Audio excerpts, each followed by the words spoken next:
Okay guys, we're going to have a quick video here on how accidentals affect the key signature and what they really have to do with each other.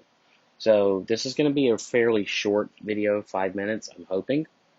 But if it's not, then hang in because this will explain that one perfectly, I hope. So we're going to title this one Lesson 1-9D.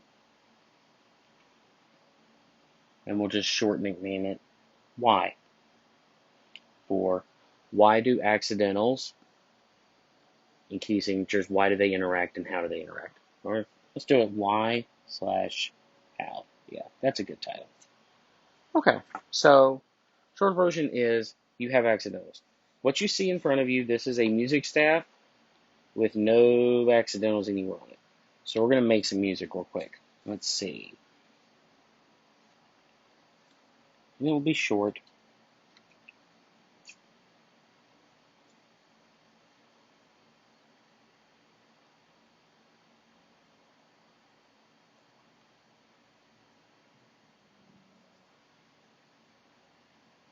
Hopefully everybody's day is going well.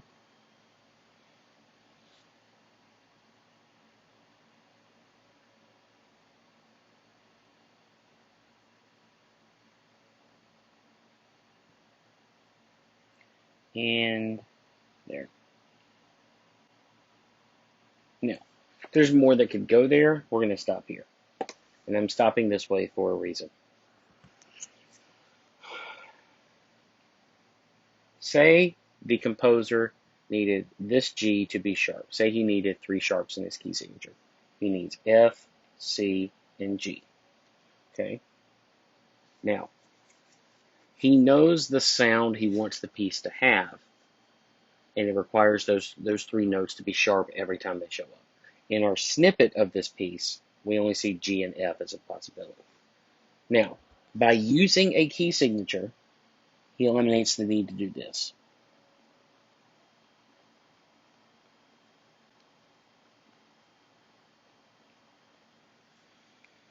Now, let's go into a brief accidental review here.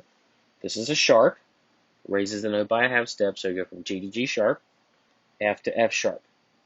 When you have an accidental, if you wanted to carry, you have to add it at the beginning of every measure where the first note that appears. And it holds for every note in that measure that's that specific letter. So this G, now this G is G sharp. So let's write this in. We have E, and let's just erase this. Key, F, C, G. Let's put that in a little better place. And now we have G sharp, B, F sharp, G sharp again. Now, this note is also G sharp, and we have to make it G sharp here because it starts at the beginning of every measure again. Now, here are the differences that a key signature eliminates. One, by placing it here at the beginning, he doesn't have to write this in every time. If he were to have a time, and let's just add a couple more things here, go a little Bob Ross, add some happy little notes. Yes. And then let's just clean this up right here. Oops, cleaned it up a little too much. There. Now, he has to put another one in here. Now say he wants this one, the second one, to be a natural. He wants it to be regular G. Now he has to draw out a natural.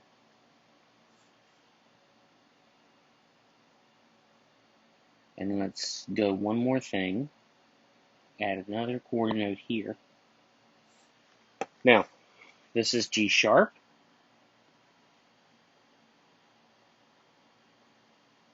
And this is G, not G natural.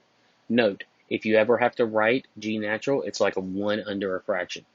You don't have to write it down. Naturals are automatically assumed. Every note is natural unless you say otherwise. Okay?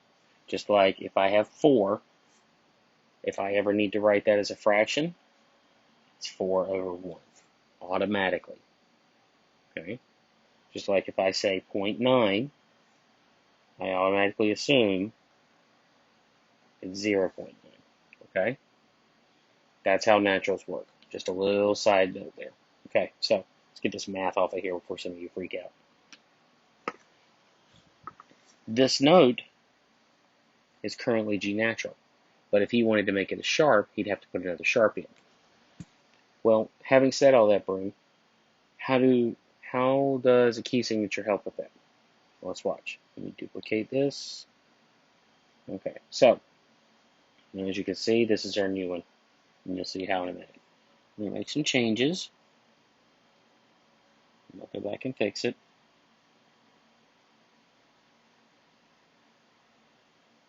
Okay, so we have it here. Go ahead and fix it.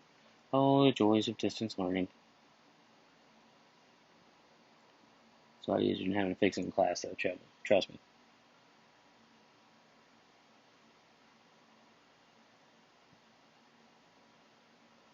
Alright, now, there we go. Yes, close enough. Now, these are currently not sharps anymore. But they're just G. What happens if I make a key signature?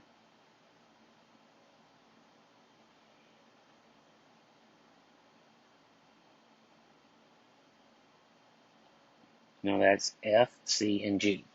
Okay?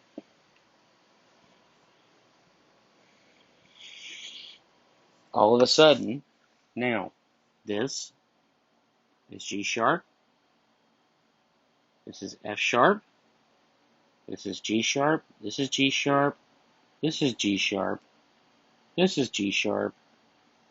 Now, we want to put our natural back, so we put a natural in here. That cancels all G's for that measure. So this is natural. Now you would write it, just for clarification purposes, and say I wanted to be sharp again for this last note.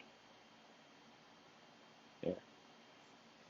So what happens is the key signature eliminates the need for you to have to write in these sharps in every single time you use it. Hopefully that helps make sense a little bit. That cleaned up some things for you. The last thing I would say about it, there's more to a key signature than just eliminating a composer's need to not be lazy, than making it so a composer doesn't have to write in sharps every time. It's beyond what you need to worry about right now. That definition will work until you get into high school or college with the music. But for right now, that's basically what a key signature does. Okay, so are there more definitions? Are there larger definitions? Yes. They are not best taught over distance learning by a video, and not at beginner level. But you need to know what they are and how they work. Hopefully this helps you a little bit. Escoba, signing off.